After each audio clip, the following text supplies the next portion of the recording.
ask yourself one thing. How often are you present in this world, in the reality? Many people will say that, what do you mean? I'm always here in this world, where do you think I am? But seriously, are you really here? Are you really here, or you are deep in your thoughts about something that had happened few days ago and still bothers you, or somebody did something to you in the past, and you're still holding that thought in your mind? Are you really present? Are you focused on the real world, or you interpret everything by your sad story? When you feel depressed, when you feel anxious, do you think that that's something that just is happening, but it has nothing to do with you repeating these sad stories? Oh, this happened to me 10 years ago, that's why I'm so miserable now. That has nothing to do with the present moment. And to be present means to switch off your attention from your mind and come into the now, into the real world. I will give you 2 exercises. For the first one, find yourself time during your daily activities, during your day, and basically take a walk for about 20 minutes. When you come back, get a notebook, and when you come back, write yourself on a piece of paper, not on a piece, on the notebook, your thoughts about your thoughts which you had during the walk. Write them down. For example, don't write down the thoughts and write down the emotions as well. Don't be like, try to stay away from this way of writing. Today she blamed me and I'm so pissed. No, do it like, today she blamed me and that caused anger inside me. Like, be like an observer of your feelings and thoughts. Observe them. Psychologists have a similar exercise, but they want you to express your emotions and thoughts. I want you to do the opposite thing. Be like the observer of them. Observe them and monitor them, write them down. This exercise will help you to start observing yourself of what is really happening inside you. It's gonna help you to observe the story which you believe that you are, which you're repeating in your mind with the self-talk that you have with yourself. To help you with this exercise, I will give you another set of affirmations. This set of affirmations you have to do with combination with the first exercise. Do it 3 times a day. Repeat each of them 4 or 5 times, and do it as long as you think that you need to do it. It could be months, it could be a few weeks, but these affirmations are going to help you to make a signal in your mind to observe your thoughts and emotions.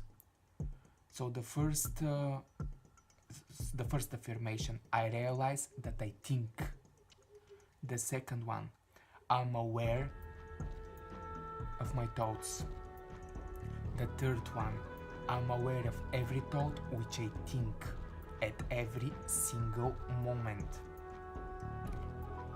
The fourth one, I'm the consciousness observing the thoughts which I think. And the fifth one, I'm the observer of every thought at every single moment. Do it for a certain period, and your self-awareness about thoughts and emotions is going to rise. थोड़ा नीचे से घाट करके डाल देव माता Lakshmi Now, reactions. Reactions are important. I mean, reactions are ridiculous, and reactions are come from the primal nature of man, but the awareness about them is very important. Do you pay attention to the way you react, or you take it simply as something normal in your life, that basically it's the logical thing to react to certain things which affect you? But how logical that could be if you look at the people around you and see how they basically have different reactions. Like all people around you, if you observe them, you will see that they react in different way. So what makes your reaction real? What makes your reaction a common sense? What makes it? Well, I'll tell you, nothing. Nothing makes it. It's an animal instinct for self-preservation. In this society, we need to feel that we are right. We need to feel that we are accepted. We need to feel that we are good in the eyes of the society. If we don't, we are going to react just like the animals react to real threat. We react to mental, psychological threats which have nothing to do with the reality. So what if you get rejected? It's bad, isn't it, to be rejected? It's like something really, really terrible is happening. It's painful. It's bad. But why? Have you asked yourself why? There is no bleeding. You're like physically whole.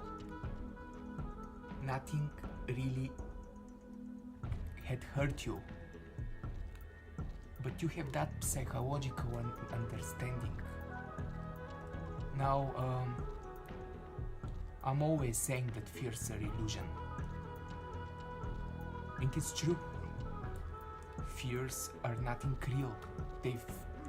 Their nature is real. I mean, you can feel them as something real, but it's not true. Danger is real. But fears are the way your mind reacts. And when you feel fear that you, for example, are not right about something, your opinion is not accepted, for example, that you are not accepted in certain circles, that you are not good to somebody, for somebody, you react, and that's an illusion. In my book,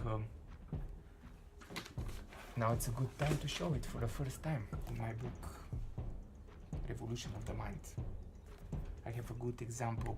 For example, if you try to take the bone of your pet dog, there is a good chance to be beaten. It's a reaction for survival. If you basically tell somebody that person looks stupid in the way he's dressed, there will be the same reaction.